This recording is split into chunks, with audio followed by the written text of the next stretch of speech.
Okay, friends, back on the channel. My favorite real estate investor, Michael Zuber, one rental at a time. How you doing, Mike? I'm doing well, Aaron. Thank you for the opportunity. It's always fun to talk real estate. Folks that are in the business doing the work, and sometimes we get to look at analyst reports and try to ask ourselves, what the heck are they talking about? Yeah. So just so you guys know, for those who watch the channel, I had a meeting with a head advisor, chief economist at CoreLogic. And if you don't know CoreLogic, they're a big real estate data company. And she had a lot of slides, a lot of information, super packed with stuff. And I was very curious. The first thought I came to mind is, what would Michael think of this? That was my first thing. And for those of you who may not know Michael, you should go to the channel One Rental at a Time on YouTube and join, because his content is amazing to say Yeah. the least. So I appreciate that. We gave it a shot. One thing that makes me a little different. So first off, if you go to my LinkedIn profile, the title now says Chief Economist. I am a trained economist. That is where my degree is. I'm a little unique than a lot of economists out there. I'm 23 years in the real estate game. I've been buying and selling and 1031ing for 23 years. So I have a unique focus. It's obviously very focused and concentrated on my market. But I've been looking at real estate information for 23 years. So I enjoy talking about this stuff. It's really important. yeah. So let's jump right in here. There's so much to talk about. The first thing I have here that I wrote down is you were right. So uh, we talk about sort of months ago you were talking about the spring buying season is going to show up and the sellers are not going to show, and that's exactly what one of the big things that she talked about is because of these conditions, right? Interest rates being higher and so forth and so on. But the sellers did not show, but the buyers did, right? So maybe Yeah. For my audience, folks who are just first-time home buyers or looking to get a loan and so forth, what does that mean for them as buyers? Well, unfortunately, it means it's hard, right? It's probably not impossible, because I think Q1, Q2 of 2022 was impossible. That was land of craziness where people were routinely going over ask, wavy condition, going hard on EMDs. It was an unhealthy real estate market, probably the most unhealthy real estate market I've ever seen. The market today is slower, but unfortunately, my call was right. And I think we're going to have several selling seasons where the spring market doesn't materialize. So it would not shock me if we were down at 4 million transactions, 4.2, 4.3 for years to come, right? And just so people have historical context, that 6 million, 6.5 when you add in new home sales is kind of the normal for well over a decade. So we're down 40%, roughly speaking, in total transactions. Again, a call that I had years ago that was coming. It was the actual housing crash, Aaron, that nobody saw coming except myself in this channel. Now I've told people that the spring selling season won't materialize. I want to give a shout out to Fortune Magazine. Fortune Magazine interviewed me 3 or 4 months ago. You could just type in my name, Michael Zuber, and go, it'll show Fortune, or you go to my website, OneRentalAtATime, and find it. But basically, I told people this was coming. And they just wrote up a follow-up article just published yesterday about 98% of mortgages are below, existing rates. And what we've learned over the last year is rates matter. Simply said, 7% stops demand. 6% brings crazy demand back. Unfortunately, with the current setup, we won't see meaningful supply. And meaningful supply means the move-up buyer. You're still going to get the job transfers, death, divorce, that kind of stuff. That's how you get 4 million. But in order to get 6.5, Aaron, we need the move-up buyer who is actually two transactions. They're selling something and buying something. And today, it doesn't make financial sense for most people. I have a 2.8% mortgage on a house that I like. I've been in it for a couple of years. I see no reason to upgrade. I don't need another bedroom. I don't need another school district. And I certainly don't need a $100,000 higher purchase and a doubling of my mortgage rate. So the spring selling season did materialize as we called. And unfortunately, I can tell you the next one's not coming either. So as a buyer, first-time home buyer, I think you need to do different things. I think a lot of first-time home buyers rely on their agent. They rely on the MLS, which probably works in most markets. It doesn't work today. What I would tell buyers to do today is a couple of extra things. First, network with everybody in your market. Tell everybody what you're buying. Network with wholesalers, network with agents, look for the pocket listings. I don't think enough. I think too many first-time home buyers rely on their agent and their agent alone. No, you own some of this. Go meet more people. That's number one. Number two, follow up. There's a lot of people that say, "Oh, I missed it. Off to the next one." I have operated for 23 years and operated in crazy hot markets. Most of the deals I got in hot markets were not by overpaying, but were by following up. Hey, I want that house. I didn't get it. I called back the next week and the next week and the next week. And sometimes they close and I didn't get it, but sometimes the agent goes, "You know what? This buyer's getting kind of squirrely. Let's write up a backup offer." And that's important because agents are commission-based folks. They're 21, 28, 35 deep into a transaction. They've spent their commission check, Aaron. And if the deal gets south, that hurts them. So be the answer, be the solution. So there are things that you can do as a home buyer, but it just takes more work. It's kind of my thing, right? Daily discipline, focus, and doing the work. Unfortunately, if you're a first-time home buyer, it is hard, no question. But you can own some of that. You can do extra things and increase your chances. So that's what I would tell home buyers today. Thank you for that. I think it is definitely true to say that it's hard and definitely harder than it was, let's say, 2 years ago. Now, of course, I know because I listened to you for so long, and I'm in your training course and stuff, that being on the property ladder is something we talk about so much. And most of my folks that I'm working with right now are first-time home buyers. Maybe they want a house hack, maybe they don't. But I'm working right now with a lot of first-time home buyers, and a lot of them are having those same kind of complaints. So I like that, of course, right? How can we solve the problem where there's this demand? Somebody says, "I hate renting. I want to get out of renting. I want to buy. How do I do that?" Right? Yeah. So house hacking is an awesome strategy. The other thing you could do is you can, again, it's about doing the work. If you want to own a home, I fully support you. It's an amazing thing. And property ladder is important. You're wearing a shirt. You can use inflation to get rich. Ask me how. That's all about getting on the property ladder, right? Again, you either use inflation or it uses you. And the very simple definition of that is if you want to use inflation, own assets. It is that simple. So again, property ladder is important. So house hacking is amazing. I've talked to Spencer and Todd Baldwin and all these folks about Roommate. We've got the lumberjack on my channel talking about the 4-3-2-1 strategy. Gets you to 10 units and you're going from a fourplex to a triplex, duplex. Awesome strategy. The other thing you could do is you can copy Meet Kevin. I mean, Meet Kevin's got all this, this stuff going on, private plane and nonsense. But if you go back to Meet Kevin and Laura and his wife, when he was working at Jamba Juice, I interviewed him way back in the day. He had $9,000 from savings at Jamba Juice, and he did a 203K loan, right? Oh. There are lots of ways, right? You got to shop where I hate competition. I hate it, right? Everybody goes one direction. It's just like so uncomfortable. So go do something else. Your chances increase. So again, go the other direction. So if I was trying to get on the property ladder today, I would be trying to do things that others weren't. That would be what I would tell them. It's amazing once you get it. It's work. It's hard. It's consistent. I get it. But it's worth it. Get going. Yep. Yeah, I think differently. I think the exact same way. I always think of Warren Buffett's quote, right? It's like, when people are going this way, you should go this way, right? And it's paraphrasing, right? But of course, fear and so forth. So let's talk about rates. I know so many folks are thinking about this. Hey, rates are high, rates are high. And I've heard you mention some of this, stuff about your take on where you think rates are. Now, in this graph, in this handout, she told us that she thinks we're going to get a rate hike in July.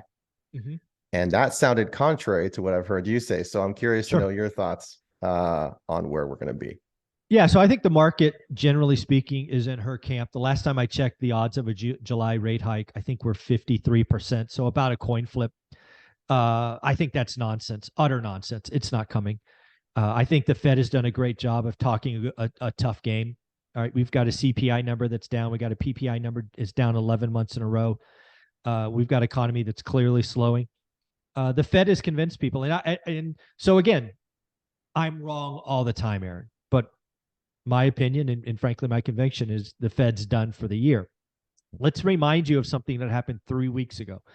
3 weeks ago, the market was certain, Aaron, we would get a June rate hike. They were 77% certain that we would get a June rate hike. And I'm like, not coming, folks. What are you doing? And people were just beating me up. Lo and behold, 2 or 3 days later, some Fed president came out and said, hey, we're going to have a pause to see what's going on. And suddenly they flipped. I'm like, told you, told you. The Fed's done, right? We got a terminal rate over 5%. We've got CPI down, at 4%. We have positive real interest rates. They're going to get better. We have housing rents rolling over. It's not coming. But, if we got a July rate hike, would it be the end of the world? No, of course not. Just means the Fed will probably cut earlier, actually. All right, I'll say that again. If the Fed does a rate hike in July, it means they cut sooner because they've gone too far. If they don't raise, which I don't think they will, they can wait longer. So that's if they want to raise, great, but they're just going to cut sooner because they will have really broken something if they go up again.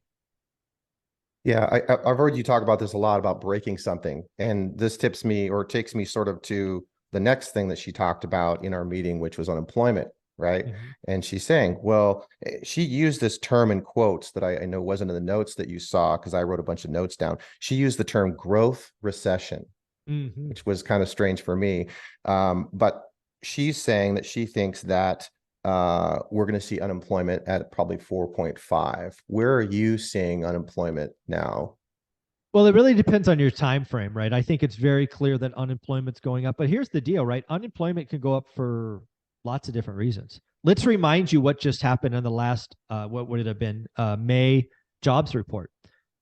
And again, this stuff matters because I look at this stuff all the time. So let's remind you what happened in May. We added, I think it was 300,000 jobs, positive job growth, and unemployment went up from 3.5 to 3.7. Now, if you're a novice, you're like, you can't have it both ways. Right. But yes, you can. There's this thing called U6 in U3, I think it is, basically the disinterested versus the interested in finding a job. And basically what we're doing is we're pulling people from the uninterested pile into the interested. And that's a good thing. That's not a bad thing. That's a good thing, right? And that's what happens when the economy slows down is more and more people. So we could have a growth recession. What would a growth recession mean? It means we're still having positive job growth and unemployment's going up. We could. And frankly, we did. May was a great example of that.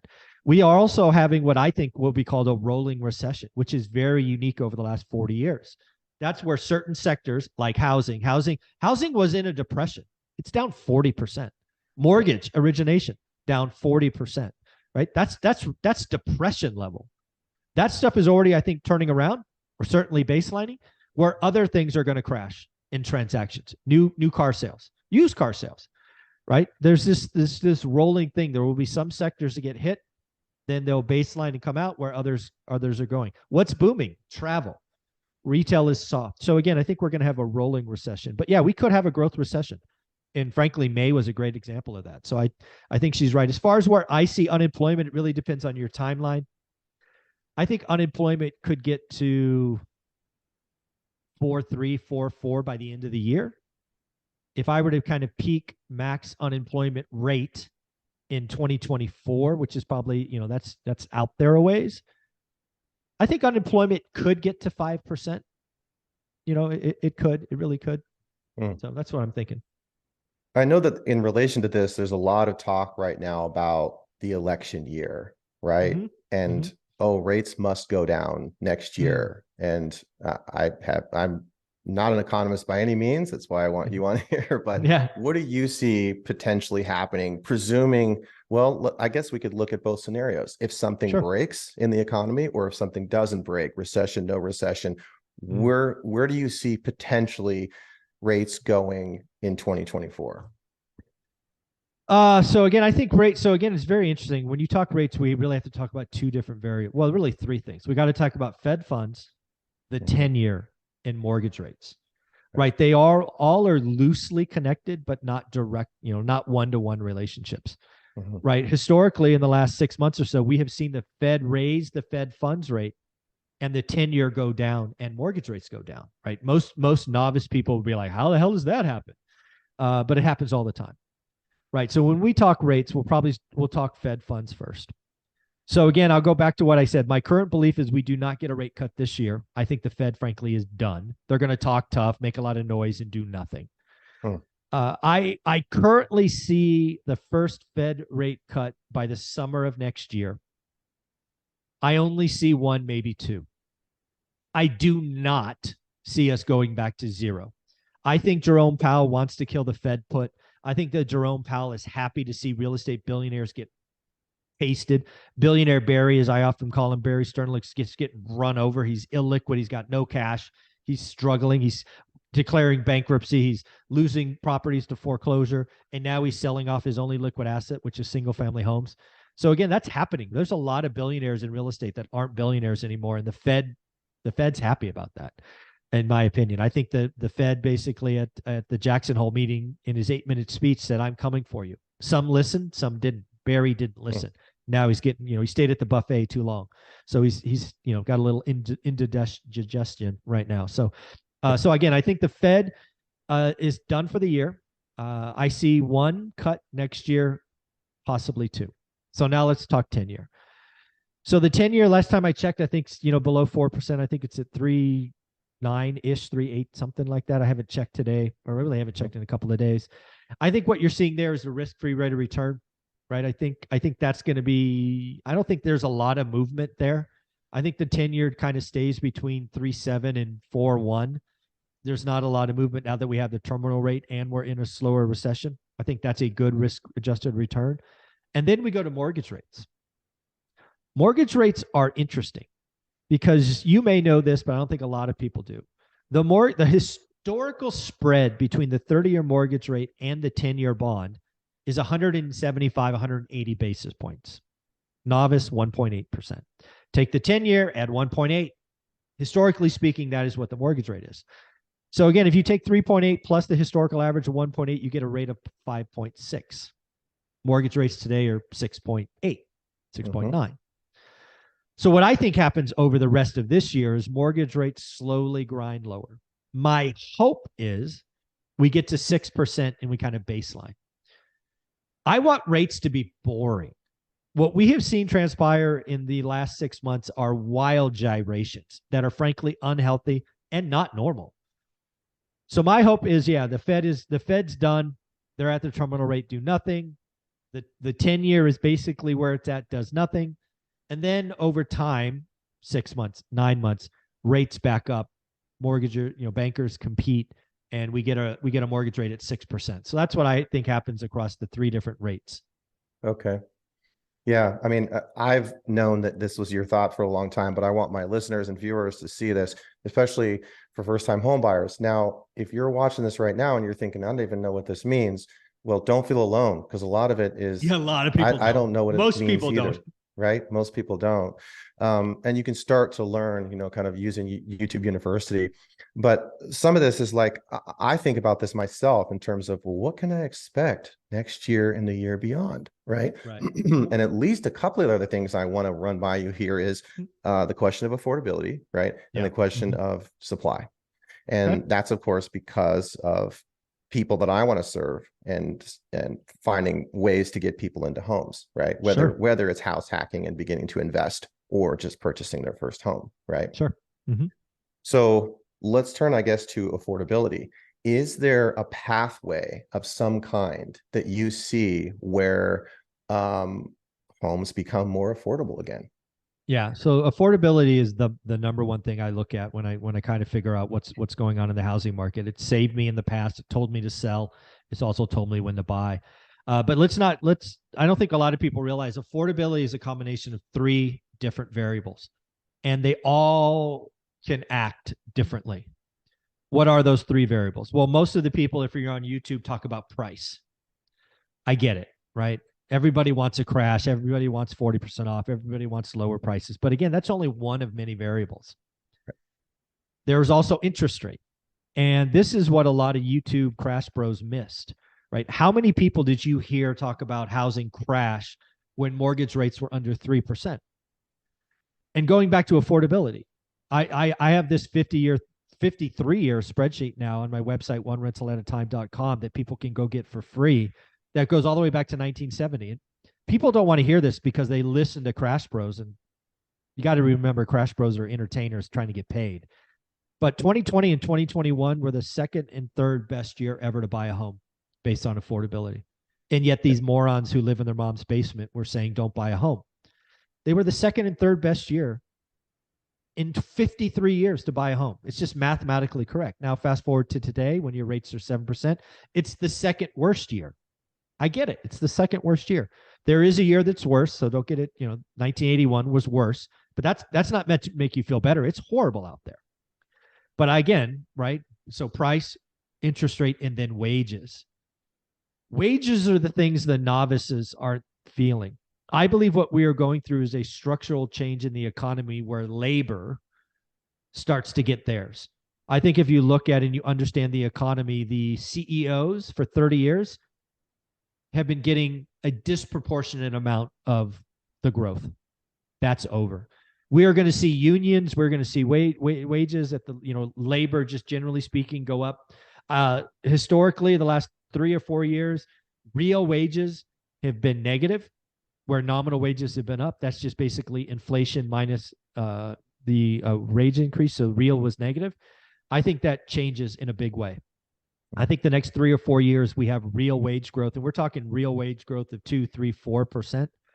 You do that for a couple of years, this stuff gets more affordable. So generally speaking, my call for prices is flat. Now, every market is different. You go do yours, right? But generally speaking, nationally, flat. Rates back up. Rates go down, right? Just naturally speaking, rates go from 7 to 6, more affordable.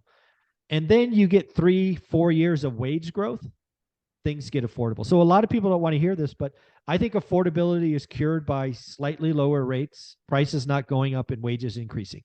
It's slow. I know it would be so sexy to tell you a 20% crash was coming.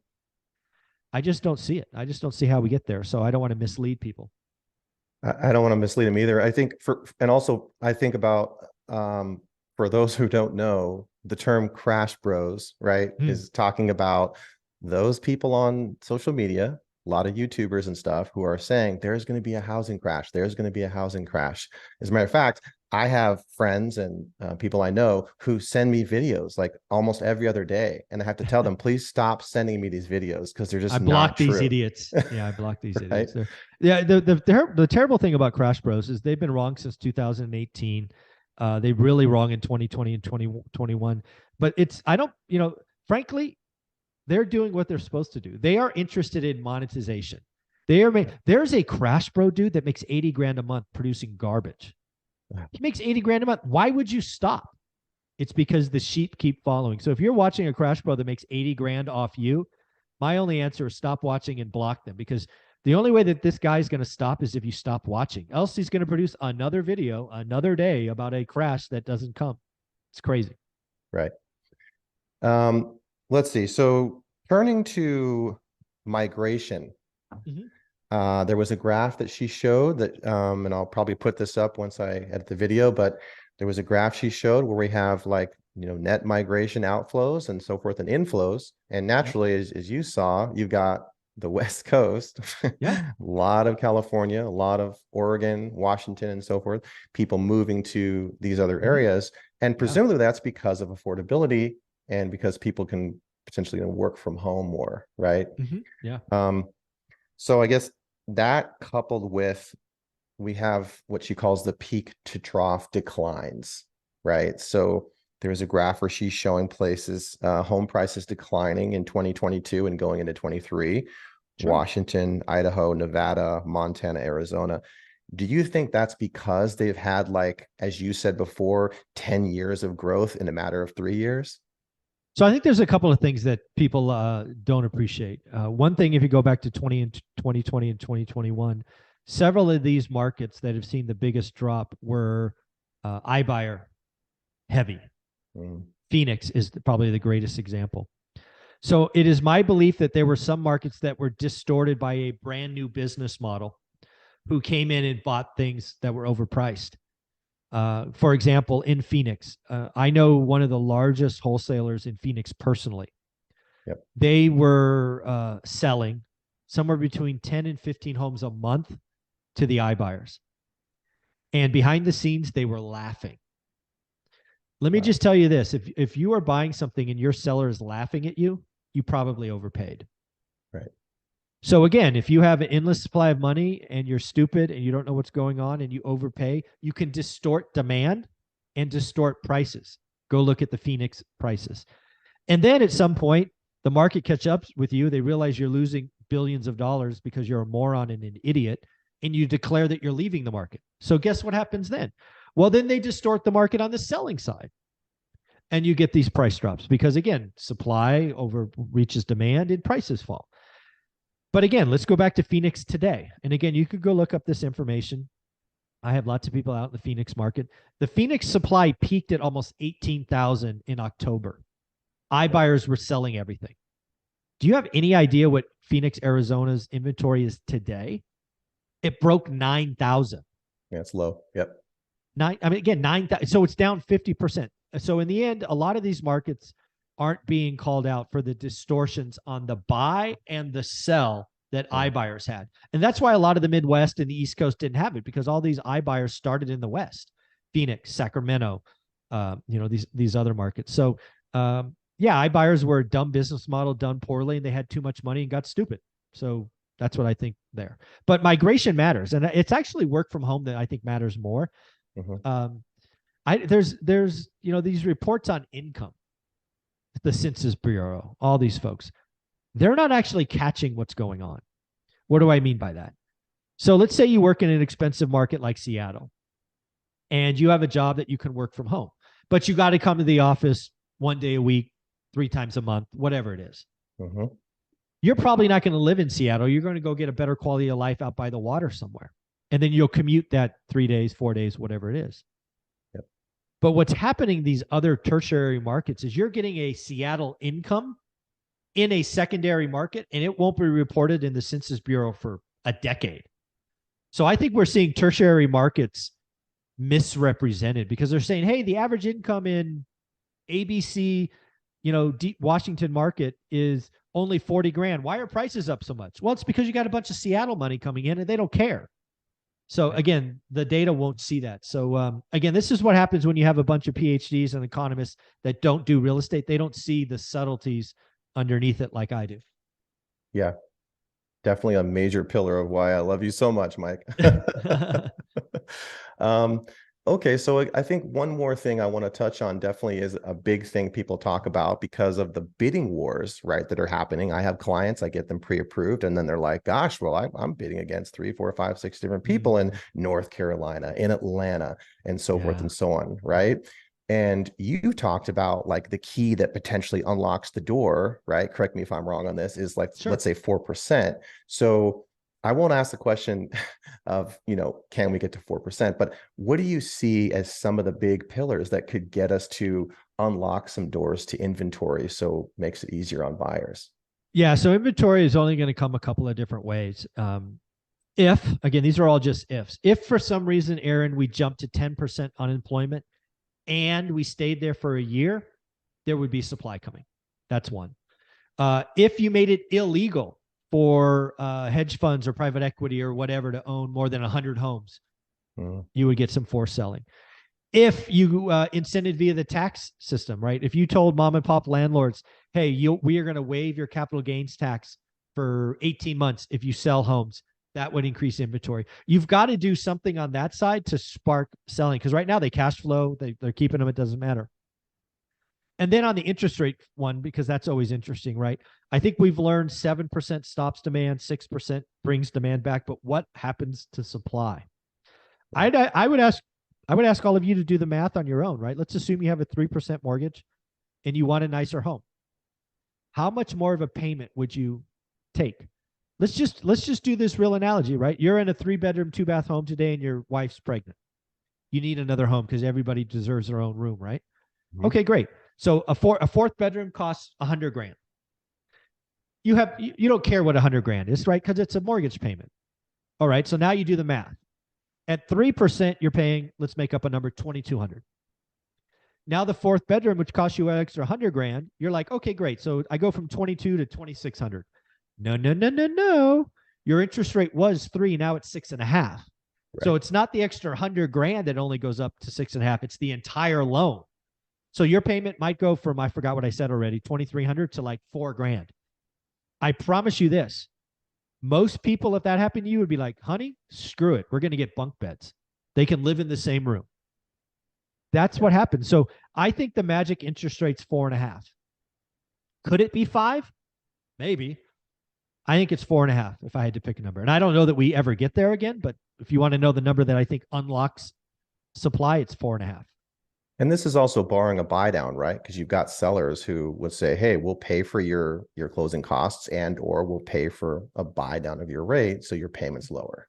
Right. Yeah, exactly. Because again, I'm talking average, whatever the mortgage business daily. Because again, if you get average mortgage rates of 4.5, then you're getting people buying down into the 3s. Right. So again, I think 4.5 is the magic number. Okay. Was there anything else that you took away from this report that you thought was like significant? Yeah, the most important thing that, these economists miss when they just bury themselves in data is what's actually happening on the ground. Mhm. And what I think is happening on the ground today is we actually have 2 housing markets everywhere. I would ask you, wherever you're shopping, to draw a line in the sand called the median home price. Generally speaking, everywhere below the median is on fire. I would tell you the market is more unhealthy today than a year ago, and that is saying something. Below the median. Above the median, and certainly the farther you get away from the median, it's actually pretty slow. So again, I think most economists throw all of that data into one thing, and then their opinions are misinformed or skewed because they're looking at luxury when first-time home buyers are. It's tough out there. Yeah, it's a great point. I definitely have quite a few clients right now in different markets where they're trying to sell a house that's above $1 million and they're just sitting.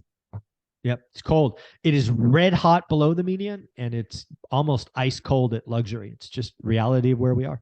And it's got to be the affordability factor, right? It's affordable here, not affordable here. Yeah, that's exactly interesting. Right. Well, Michael, thank you so much for your time again. This has been amazing. Where can people contact you and find you? Yeah, you can put out, again, we do the daily financial news. You can find me on YouTube. We do it live, 7:30 a.m. Come join the fun. That is Pacific. If you want to know more about me, you can go to OneRentalAtATime.com. There's a brand new website up. It tells you my whole story for 20 odd years. But most importantly, Aaron, I created a page just for the millionaires that contribute to the channel. So go look at all the millionaires there, see what they talk about, see who they are. Because again, my channel, One Rental at a Time, would be nothing without them. So Aaron, thank you very much for the opportunity. Have a great day. Yeah, you too. And everybody, description box below will have all of Michael's contact info. Thanks, bud. Take care.